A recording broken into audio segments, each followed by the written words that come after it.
Hi friends, நேற்று சாயந்தரம் மளிகை சாமானம் வாங்குறதுக்காக நான் ஸ்மார்ட் பஜார் போயிருந்தேங்க. அங்கே போனதும் என்னை ரொம்ப அட்ராக்ட் பண்ணது இந்த கண்டெய்னர்ஸ் தான். இந்த 4 கண்டெய்னர்ஸும் சேர்த்து 86 89 தான் போட்டிருந்தாங்க. கரெக்டாக ஞாபகம் இல்லை. நான் இந்த மாதிரி 3 செட் வாங்கினேன், 12 பீஸு. பிராண்ட் வந்து செலோன் போட்டிருந்ததுங்க. குவாலிட்டி ரொம்ப நல்லா இருந்தது. இது ஒரு 750 ml கெப்பாசிட்டி உள்ள கண்டெய்னர். அந்த ரேப்பர்ஸ் எல்லாம் ரிமூவ் பண்ணி நல்லா கழுவிட்டு வெயிலில் காய வச்சு எடுத்துக்கிட்டேங்க. அதுக்கப்புறம் நல்லா டிஷ்யூ பேப்பர் போட்டு பாட்டில் மூடியெல்லாம் தரவாக தொடச்சி எடுத்தாச்சு. அதுக்கப்புறம் பார்த்திங்கன்னா வாங்க நான் என்னென்ன வாங்கியிருக்கேன்னு மங்களகரமாக மஞ்சள் தூள்லேருந்து ஆரம்பிக்கலாம்.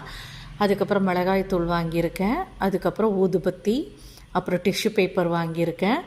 அதுக்கப்புறமா பதாஞ்சலி சோப், குளிக்கிற சோப் வாங்கியிருக்கிறேங்க. அதுக்கப்புறம் பார்த்திங்கன்னா பாத்திரங்க. இதுக்கும் எனக்கும் ஒரு சம்மந்தமுமே இல்லை. எங்கள் வீட்டுக்காருக்கு என்னமோ இந்த பாத்திரங்களுக்கெல்லாம் ஆஃபர் போட்டிருந்தா உடனே தூக்கி வச்சுக்கிறாரு. அது கூட ஒரு பூச்சி குண்டு பேக்கெட், அது நான் எடுத்தது தான். அதுக்கப்புறமா இந்த பெரி பெரி மசாலா, ஹார்லிக்ஸு, சாம்பார் தூள், அப்புறம் ரவை, அப்புறம் மிளகாய்த்தூள், அப்புறம் குழம்பு மிளகாய்த்தூள் வாங்கியிருக்கேன். இது கூட வந்து பிங்க் ஹிமாலயன் சால்ட் வாங்கியிருக்கேன். அப்புறம் இத்தனை பொருளும் வாங்கினதுக்காக இந்த சுகர் பேக்கெட் 1 kg 9 rupees கொடுத்தாங்க. இப்போ என்ன எழுதிட்டுருக்கிறேன்னு பார்த்தீங்கன்னா, எனக்கு சிறுதானியத்தோட பேர் வந்து எந்த சிறுதானியம்னு கரெக்டாக தெரியாது. அதனால் இந்த மாதிரி நான் பேப்பரில் எழுதி ஜாரில் ஒட்டிட்டு அது மேலே செல்லோ டேப் போட்டுருவேன். செல்லோ டேப் தேடுனேன், காணோம். அதனால் சரி இப்போதைக்கு இப்படியே இருக்கட்டும்ன்ட்டு விட்டுட்டேன். நான் இன்றைக்கி 3 சிறுதானியம் தான் வாங்கியிருந்தேன். குதிரவாளி, திணை, அப்புறம் வரகு. இது 3 தான் வாங்கியிருந்தேன். மிச்சமெல்லாம் வீட்டில் இருந்துச்சு. அதனால் இது போதுன்னு இது மட்டும் வாங்கியிருந்தேன்.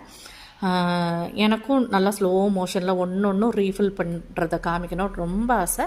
ஆனால் நமக்கு அந்தளவுக்கு கப்பாக்குட்டியெல்லாம் இல்லைங்க. அப்புறம் பார்த்திங்கன்னா, நான் துவரம்பருப்பு வாங்கியிருந்தேன் ஒரு 2 கிலோ. அதுக்கப்புறம் இட்லி அரிசி ஒரு 5 கிலோ வாங்கியிருந்தேன். அதுக்கப்புறம் ராகி மாவு. இது எங்கள் வீட்டுக்காரர் எனக்காக வாங்கி கொடுத்த டைரி மில்க்குங்க. ஸோ எல்லா ப்ராடக்ட்டுமே இந்த மாதிரி பேக்கெட்டில் தான் பேக் பண்ணி கொடுத்தாங்க.